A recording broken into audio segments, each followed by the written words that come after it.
Mr. Mrigendra Kumar, Residence Manager at the Hindustan Aeronautics Limited. He would be giving his presentation. Good afternoon to everybody. I have a great pleasure to be here, and it's a privilege for me. I am Mrigendra Kumar from Hindustan Aeronautics Limited. As name suggests, Hindustan Aeronautics Limited is a public sector undertaking, public sector enterprises under Ministry of Defence. We have a pan-India presence. We have around 14 production centers across the country, and we have 9 research and development centers.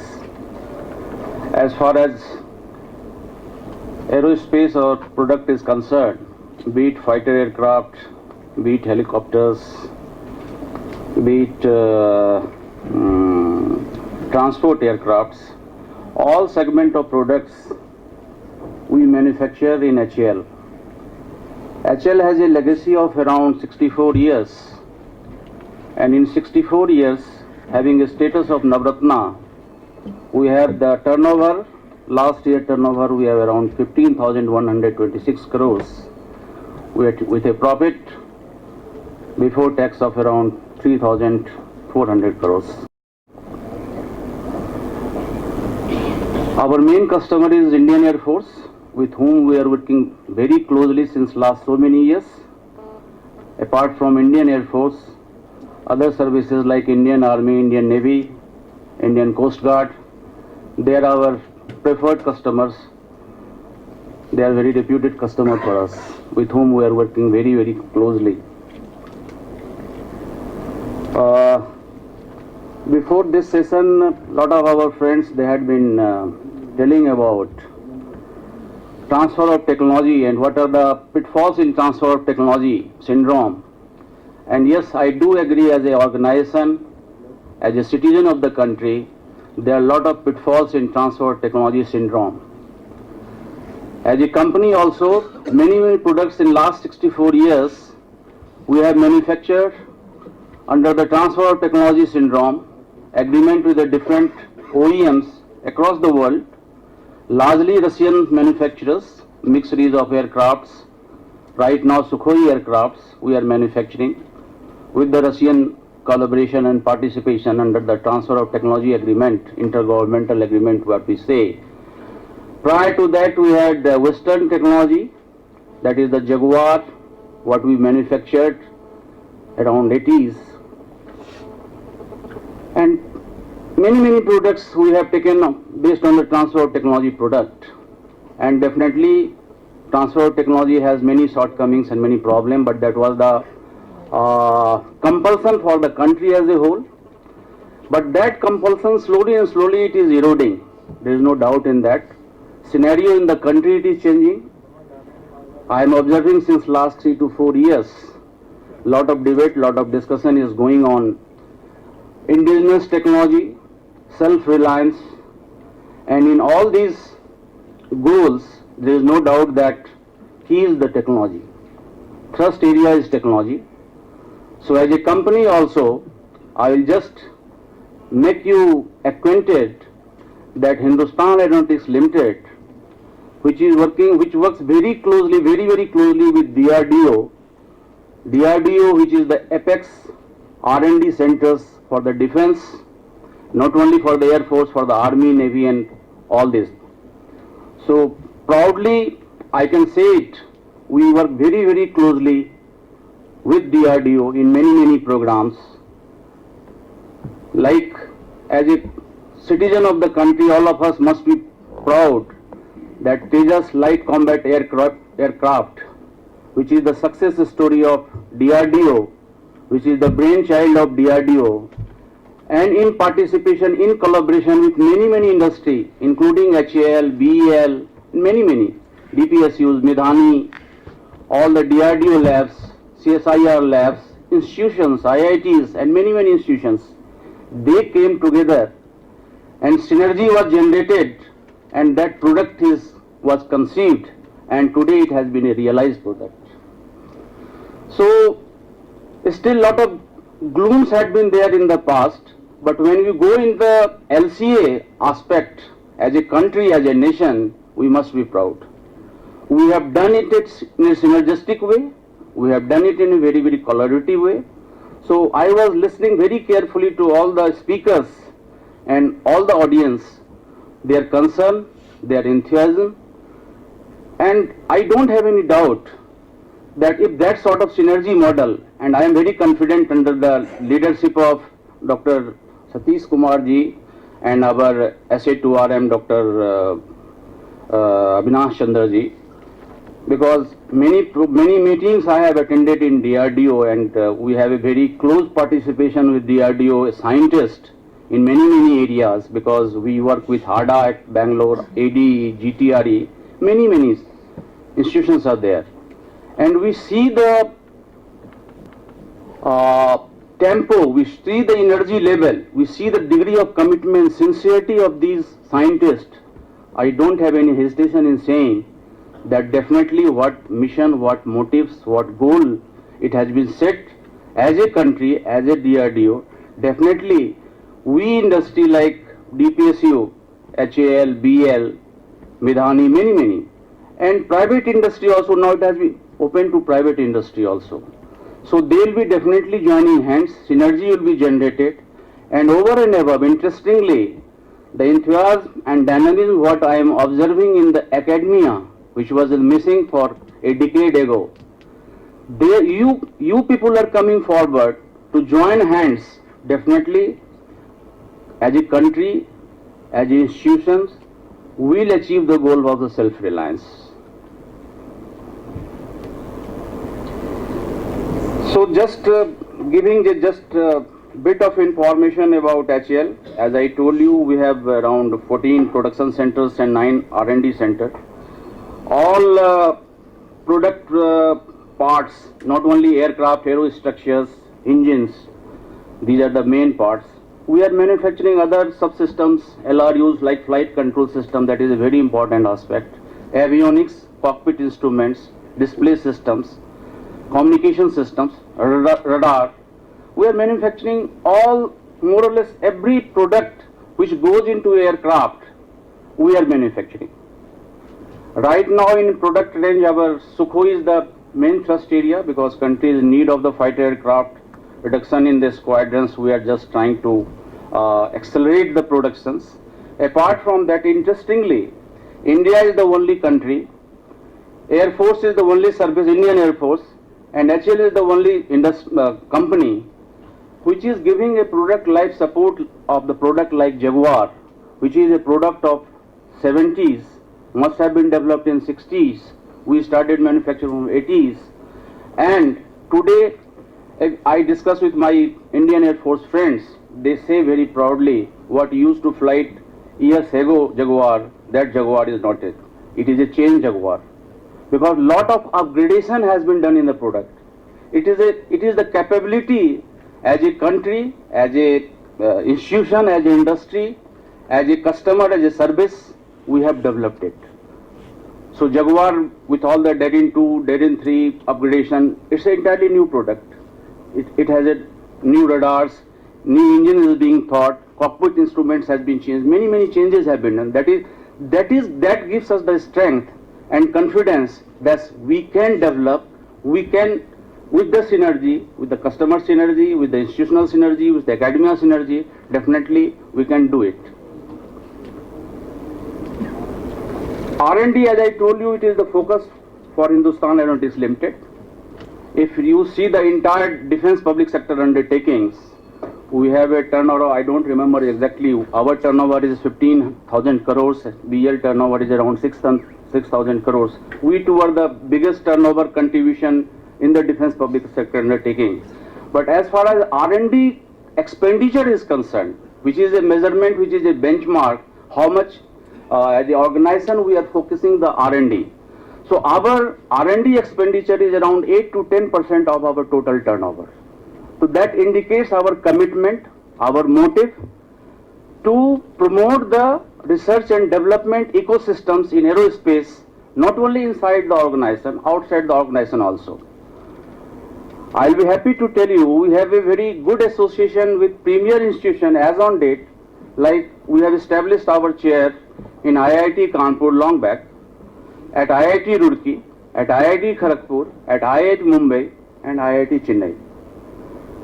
And day is not far when I see the level of enthusiasm and energy among the private industry and private institutions. Definitely, many things jointly it can be done. Many things it can be done. I do agree with Dr. Satish Kumar ji and our other friends that knowledge has no barrier. Knowledge can come from a jhuggi jhopri also, and it can come from the palace also. So it is not the monopoly of any premier institutions. It can come from anywhere. As a industry, as a organization, we are quite receptive, we are quite open. We invite institution academias to come forward, suggest what are the things you intend to do with us, because we derived our technology strategic planning from our customers, Indian Air Force Technology Perspective Capability Plan, roadmap. From there we draw, we also take a clue from DRDO, because our motive is not to create the redundancy in the ecosystems. What we are doing, if somebody else is doing, definitely either we will be joining the hands or we will be taking a different path, because research development is a very costly affair, and as a country we cannot afford redundancy in that. So I will not be taking much of your time, but I think as I told you, we are in the fixed wing, that is the aircraft. All sort of aircrafts we are manufacturing, fighter, transport aircraft like Dornier, you must have heard. Dornier we are manufacturing. And as I told you one thing, just I would like to point it out here. Earlier, a decade ago, there was an era of transfer of technology. Transfer of technology, know how to manufacture. We had not been getting the nitty-gritties of the technology. Know why it was not coming from the OEM. Across the globe, this is the trend. Because technology development in mainly aerospace or defense, it is a very costly affair. Billions and billions of dollars is put in the development of technology. And that becomes the lifeline of any country or any OEM. They get the large chunk of GDP from these exports. So they don't give you easily the technology. So what China, our friend had been, what China adopted reverse engineering. And from reverse engineering now they are switched to innovation strategy. They are trying to innovate the product. So different sort of ecosystem. First they have tried to create the ecosystem. What are the ingredients to create the ecosystem? That is very important. I was deliberating with some of my friends. He was telling, you must be knowing, 20 years back China was nowhere in telecom. Nowhere. They had a company like Jetty, very small company. Why nobody was knowing. But today I think Jetty and Huawei, they are the leading telecom company across the world. Even they are supplying the equipments, telecom gear and other things to USA also. And a country USA also they are scared of, because telecom is a very strategic importance. But how did they come to that stage? I was sitting with one of my friends. They told they had a plan 15-20 years back. And in their research and development center of telecom, around 7,000 to 10,000 PhD scientists are working. Every year they had been getting a PhD degree from the USA good leading universities, and they had been coming to their industry, their institutions, which are the state-owned institutions, and they could develop the product. Many things they could copy from Ericsson, Siemens, many things, and today they are the market leader. The same strategy China is adopting in aerospace and this also. Earlier they had been like us, they had been in agreement with the Russian OEMs for the transfer of technology. They had been also manufacturing the series of Sukhoi and other things. Now they stopped doing it. They did the reverse engineering. Now they have their own product, and they claim their product is definitely at par with the other like Boeing or Lockheed Martin or Sukhoi Design Bureau, like that. They claim it. So they try to create the ecosystem for doing that. I think, this is my personal opinion, and we will agree with that, we have to think as a country how to develop an ecosystem. There is absolutely no doubt DRDO is doing a lot, putting lot of pain, lot of effort They are creating lot of deliberation and discussion, and all this deliberation, it is leading towards creating a very vibrant ecosystem in the country.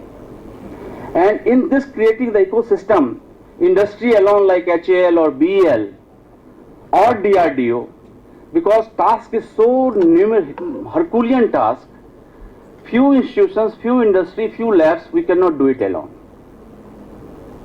There is a paramount challenge in front of us. So definitely academia have to come forward. We have to create a synergistic model of development, research, because honestly speaking, as a industry, because our motive is equally to keep our customers happy, to deliver the products timely, to make the timeline in a project mission mode, we have to do the works. So we'll maybe as an institution will not be going in the basic research. Our motive is the product development. But product development will be not sufficient to create a very vibrant ecosystem, futuristic.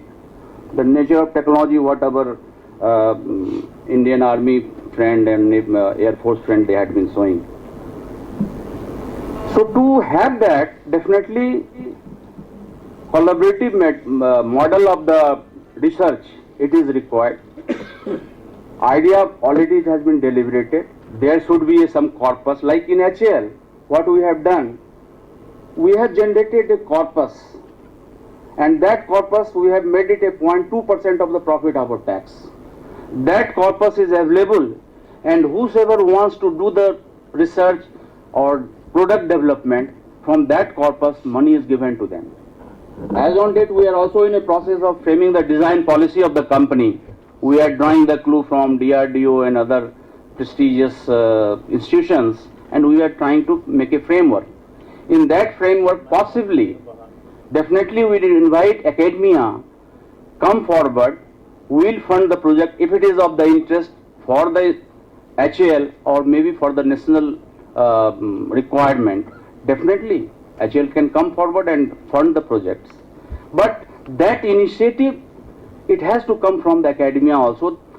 That because until it is reciprocated by the institutions, academic institutions, because many things as an industry, many times we are in a hurry. Many things we don't know the potential because we don't have the inventory of the potential of the different academic institutions, what I had been hearing from the different our senior faculties or vice chancellors. We have not been, it's fantastic. You have enormous capability, but we are not aware of. So we have to develop a mechanism which way the inventory skills of the institutions can also known to the industry like us, so that we also come to know, yes, this university, this institution, they have this potential. So my requirement, your skill set, it match. So we can also approach you, you can equally approach us.